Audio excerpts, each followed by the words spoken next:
cette association, Nous aussi, elle vous a apporté, vous, beaucoup? Oui, parce que je dis que c'est important d'être dans l'aide des personnes qui ne savent pas quoi faire, où aller, comment se diriger quoi, dans la vie. Donc je dis que c'est important d'être là pour eux, quoi. C'est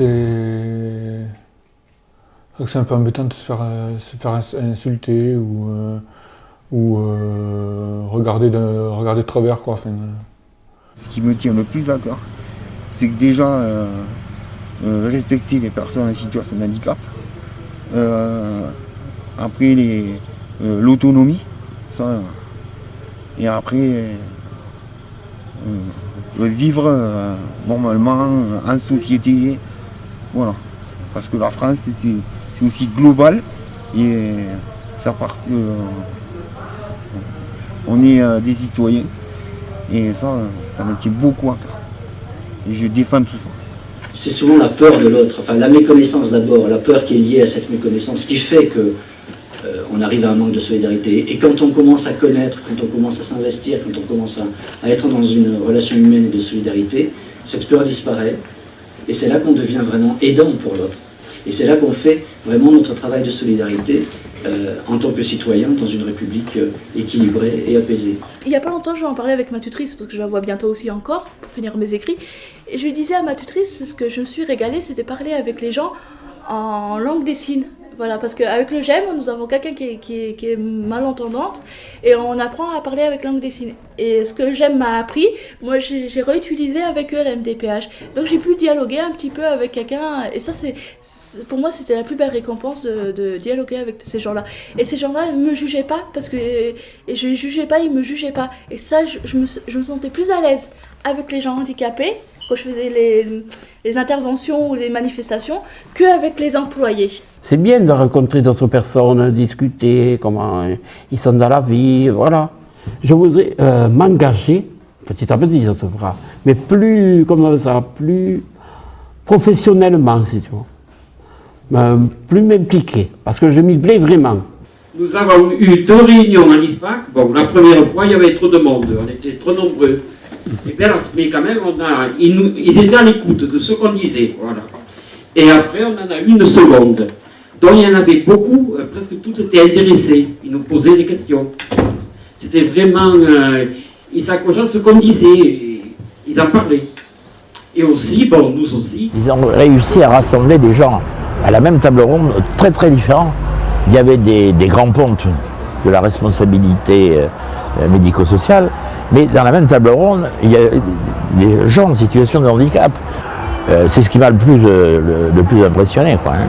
Et si vous avez des questions, on est là pour vous écouter et pour répondre.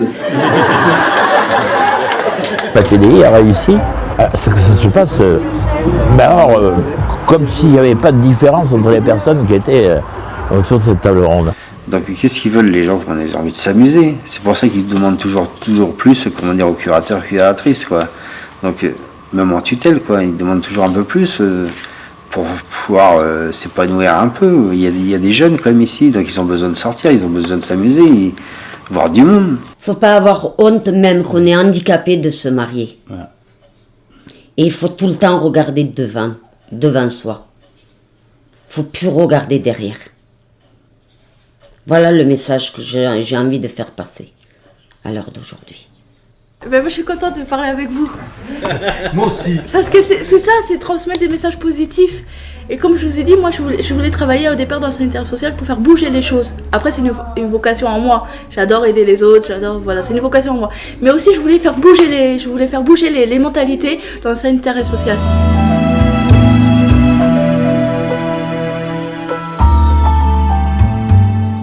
Faire bouger les choses. C'est un peu le résumé de cette matinée, Michel. Est-ce que c'est l'objet d'une réflexion éthique? Essayer d'avancer, Il y a beaucoup d'enjeux en ce moment. On parle beaucoup de changement de paradigme. On a parlé au début de la matinée. On s'est dit, est-ce qu'il faut faire plus avec que pour? Oui, ça nous donne des perspectives. Oui. Il est très bon dans l'image et moins bon au son. D'abord, je voulais Voilà, je voulais remercier pour cette sélection des images, parce que ça fait une belle conclusion à notre journée. Et puis, c'est vrai qu'il faut absolument visiter le blogspot de la télé. Voilà, on a un capital de témoignages là extraordinaire et on peut puiser indéfiniment là pour notre réflexion. On peut l'utiliser, on peut s'en servir, on peut faire des réunions avec, on peut le partager. Ouais. J'ai oublié la question. Je ne sais pas, on n'avait pas trop de questions. Moi je renvoie. Ça va être l'heure de la mais je voudrais donner la parole, juste un mot. Mais non, je ne l'ai pas oublié, parce que je sais que toute nouvelle au comité éthique à TDI. Bonjour à tous.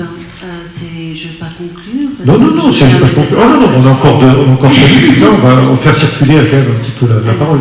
Marie-Jeanne Pillier, dont je suis l'ancienne Albaïne. C'est comme au foot, il y a des transferts. Voilà. D'accord, et on gagne de l'argent quand on fait ça. C'est-à-dire qu'on peut difficilement dire non à Serge quand il vous sollicite pour venir être accueilli dans le comité et dans le conseil d'administration. Et c'est vrai que je remercie beaucoup la TDI et le comité. Comment dire, l'éthique, c'est d'une importance capitale pour chacun d'entre nous, pour la relation que l'on a avec n'importe qui dans notre vie au quotidien. Et c'est vrai que ça nous permet d'ajuster, comme disait mon ancienne directrice, nos comportements, d'adapter aux situations qui sont toutes personnelles, individuelles. Et il n'y a pas de bonne réponse, il n'y a pas de mauvaise réponse. Le tout, c'est de ne pas être dans la toute-puissance, dans la réponse, et de s'entourer de compétences de chacun. Je dis bien chacun. Chacun a des compétences à faire émerger. Voilà. Après, c'est aussi ses comportements à changer, l'éthique, c'est un cap à tenir dans la relation à l'autre. C'est une direction. C'est une direction, voilà. Et je suis extrêmement heureuse de pouvoir participer à ce genre de comité. Merci. Merci.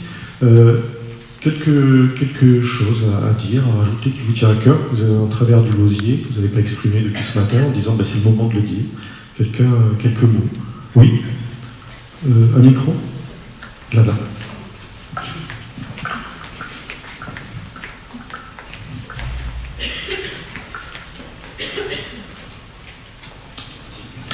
Bonjour, Tosi Emmanuel, directeur du pôle enfance ouest de l'ADAIM. J'ai entendu plein de choses ce matin. J'ai entendu bien sûr ce changement de paradigme qui aujourd'hui est en marche et comment on est passé de faire à la place d'eux à faire avec. Mais ce que j'ai surtout entendu ce matin, c'est faire ensemble. Et je crois que c'est vraiment ça que je retiendrai essentiellement, c'est-à-dire des personnes en situation de handicap avec des professionnels. Et voilà, c'est ce qui me semble... c'est la relation. Cette relation, mais qui part de la personne avant tout, et qu'on reconnaît comme des personnes à part entière, et pas comme entièrement à part. Merci.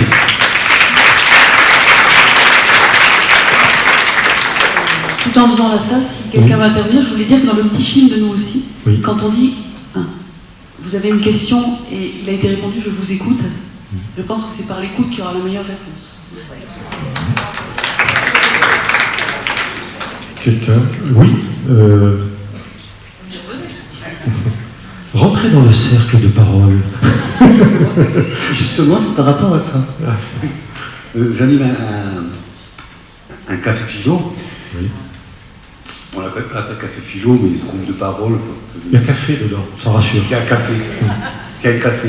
Et là, je suis en train d'expliquer à mes collègues que plutôt que d'avoir une relation verticale, essayer de travailler sur la relation horizontale. Donc se mettre, on a le tour de table là, installer autour et avec eux, échanger, parler et ne pas avoir ce statut de savoir. Oui, d'institution, de pouvoir. On a parlé du pouvoir tout à l'heure. Le pouvoir que l'on... Voilà la réponse, vous ne l'avez pas. Et c'est difficile à faire passer. Mais je crois que c'est un but. Oui. Anne-Marie. Oui. En tant que personne de soutien à l'association Nous aussi, je suis également mandataire à la protection judiciaire. Et dans ce nouveau rôle de personne de soutien, c'est une autre posture où je laisse les personnes parler, c'est elles qui donnent leurs idées, leurs choix de vie, leurs actions. Et je suis vraiment en retrait. Donc voilà, c'est encore une autre façon d'être professionnelle.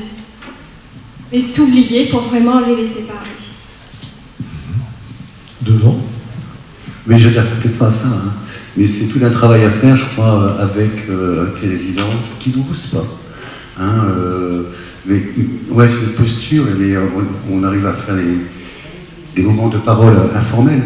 Où là, je trouve que c'est génial, ces petits groupes, c'est au pied levé, il y a des choses qui se disent, qui s'échangent, c'est génial. Là. Oui, bonjour à tous. Je suis Christiane Martel de l'Abdaïm. Je suis administratrice, parent d'enfants handicapés, bien sûr, lourdement handicapés, qui est à la masse.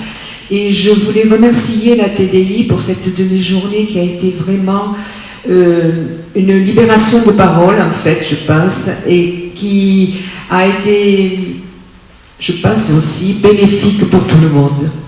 On sait que bon, l'éthique c'est important, que on le fait tous les jours quand on est en face de personnes handicapées.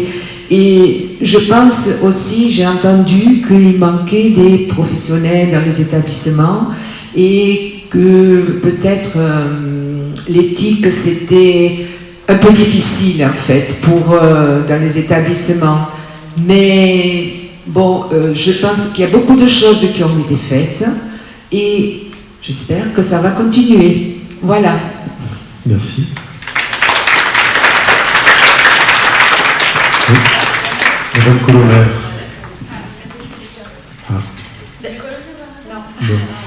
Bernadette me disait en aparté, et elle insistait sur le fait que des barrières existent encore entre les personnes en situation de handicap et les personnes qui sont capables juridiquement, notamment par rapport au don du sang. Hein, c'est quelque chose de très très important et qui la met en colère, que des personnes protégées ne puissent pas donner leur sang. Voilà, c'est quelque chose qui la met en colère et qui a trouvé ça très injuste, alors que la loi leur permet par exemple de voter ou de... Bien sûr. Bien sûr. Et d'ailleurs, Madame Colomère, dans un film qui est sur la plateforme, l'exprime très très bien. Et voilà, si vous faites des réunions, etc., prenez cet extrait du film où Madame Colomère défend ce don du sang, parce que je crois qu'après ça, on n'a plus rien à dire. Il faut le tempérer. Il y a aussi le don d'organes qui est interdit aux personnes protégées, avec un vide juridique, hein, je veux le dire, parce qu'on n'a pas le droit de donner ses organes, mais au moment du décès, la mesure de protection s'arrête. Il n'y a plus de tuteur. Donc, il n'y a plus de personnes protégées. Donc, a priori, on peut donner ses organes. Mais c'est un vide juridique et ils sont interdits. Voilà. On ne peut pas faire un tatouage, il y a des choses comme ça qui restent. Un tatouage. Non, parce que si maintenant, depuis le 23 mars, parce que ça portait intégrité à... Ça portait... oui, il y avait intégrité au corps, donc il fallait l'accord du juge. Et ça a changé avec la loi du 23 mars. On n'est pas égaux dans la vie, mais on est égaux dans la mort. Tout à fait. C'est presque rassurant. Mais c'est terrible de s'entendre dire vous ne pouvez pas donner vos organes ni donner votre sang, parce que pourquoi? Voilà. Il y a l'idée du don derrière. Il y a tout à fait. C'est les personnes qui reçoivent de la solidarité nationale. Attends, juste le micro. Pardon, non, mais c'est important. Oui, non, il me semblait que c'est la question du don. C'est-à-dire que ce que veulent les personnes qui reçoivent de la solidarité nationale parce qu'elles sont accompagnées, elles sont aidées, elles veulent aussi rendre, elles veulent donner elles aussi. Et c'est ça qui est empêché après. Je trouve ça évidemment tout à fait scandaleux. Oui, Madame Colomère. Alors je vous préviens que Madame Colomère a décidé de prendre la parole après. Juste, je reviens sur le don de moelle osseuse. Moi, je l'ai fait par rapport à un frère à moi. Et j'étais déjà sous curatelle. Et on a donné l'accord. Donc, c'est pas... C'est possible. Il n'y a pas des portes fermées. Quoi. Mais il faut pousser les portes quand même. Il faut que ce soit. Il faut un tiers. Un tiers pour donner à son frère. D'accord. Oui. Il y a du chemin encore à faire. Hein. Est-ce que je peux me permettre, parce que nous avons quelques petits défis. On parle tatouage, c'est ça? Non. Peut-être une petite allégorie pour résumer deux choses. On a parlé de vulnérabilité, on a parlé de protection. Donc je voulais faire un rapport à la mythologie, voilà. Parce que la mère d'Achille, elle a voulu le protéger. Pour aller sur le champ de bataille, elle l'a trempé dans un chaudron d'airain. Mais elle n'a pas voulu le lâcher. Et comme elle n'a pas voulu le lâcher, elle le tenait par le talon. Et Achille, sur le terrain de bataille, il est mort d'une flèche dans le talon. D'où l'expression le talon d'Achille. Voilà. Donc je voulais dire, oui, parce qu'on aime les jeux de mots et l'origine des mots, voilà. Et je voulais dire que on ne peut pas protéger contre tout. On est tous vulnérables, on a tous un talon d'Achille. Et c'est en discutant et en échangeant et en acceptant nos propres faiblesses et en écoutant les autres qu'on arrivera à progresser dans la prise en charge. Voilà ce que je voulais dire. Merci.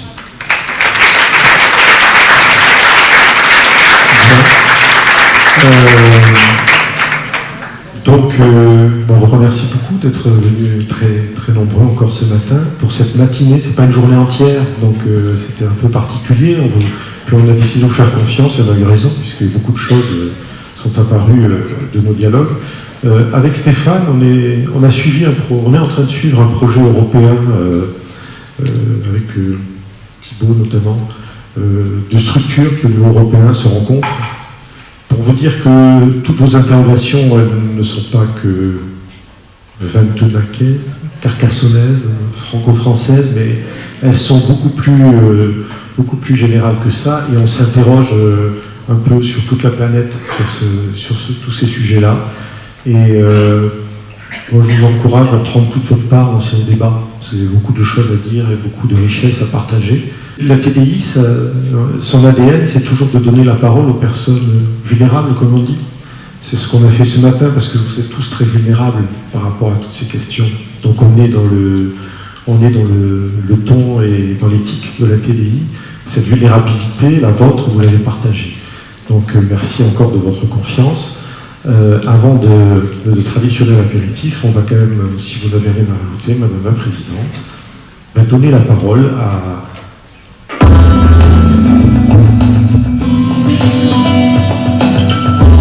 J'ai une copine sur le foyer Mazière que j'estime beaucoup, que j'aime vraiment. Il ne peut pas y avoir des interdiction pour tout quand même. Ça fait partie de la vie, c'est normal. Oui, il ne faut pas tout enlever quand même, il faut en laisser un peu. Tu peux faire des bisous. Bon, ça, comme tout le monde, tu arrives, bonjour, bonjour. Voilà. Des fois, je rencontre les mêmes personnes qui se souviennent de moi, qui se rappellent de moi. Ils me disent oh, bonjour, est-ce que tu vas bien, nanani, nanana, bon, bref. Je leur dis oui, ça va. C'est important qu'on se souvienne de vous. Oui, c'est très important. Moi.